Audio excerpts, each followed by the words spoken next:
啲嘢食係咪好吸引呢？懷智開業旗下新業務合夥人嘅食物工場喺2025年10月正式投入營運，主要提供3大類嘅膳食服務，包括飯盒、到會、節日食品。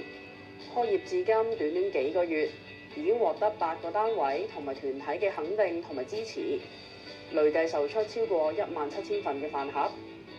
除咗一般餐之外，我哋更加好細心咁提供素餐、免治餐同埋午餐等等特別製作嘅膳食，照顧唔同程度吞嚥困難人士嘅需要。唔少顧客對於飯盒嘅色香味同埋整體質素都表示好滿意。每一位顧客嘅意見同埋鼓勵，都係推動合夥人不斷進步嘅最大動力。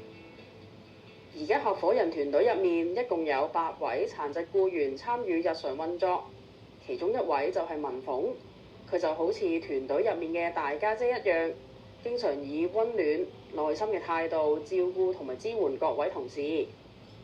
我哋有個智聰就做溫拿嘅，文琪就冚蓋嘅，榮健就畢菜嘅，我就畢飯嘅。有時我洗完嘢，有時洗得好快咧，都會幫佢哋咁一齊做啊嘛，互相合作咯。有時唔知亂咗啊，定唔知點樣要提翻佢哋咯。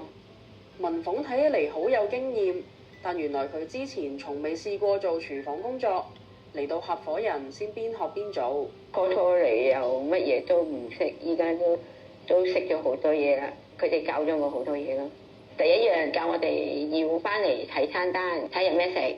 有時我哋大家都會有唔記得嘅，有時都會嘅。有時我會出聲講嘅，有時會。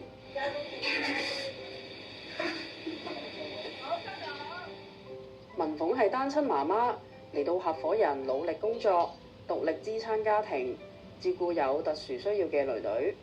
以前細個就辛苦啲嘅，照顧佢就啲行為就好激嘅，有時我都怕咗佢嘅。到佢青春期嗰陣時，就個轉變就都大啦。以前啲行為就少咗好多啦。至到依家有21歲啦，出嚟做嘢啦，真係轉變得好大咯。即係佢都明白我咁辛苦湊佢咯。合夥人就好似文鳳嘅另一個家，佢可以安心咁將自己嘅壓力同埋心聲釋放，轉化為工作嘅動力。我有同陳姑娘哋講過，同佢哋講咗之後，佢就鼓勵我咯。勤力啲做嘢啊，第日有回報嘅咁樣。以前冇得同佢去食嘢啊，去玩咯，依家儲到錢就可以同佢去食嘢去玩咯。文鳳未來希望繼續喺合夥人工作，眼見合夥人有咁好嘅出品，佢都覺得好自豪。有啲導師都會話好好味啊，我有冇得份訂咁樣咯？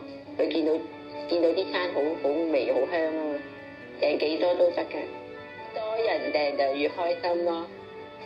合夥人出品必屬佳品。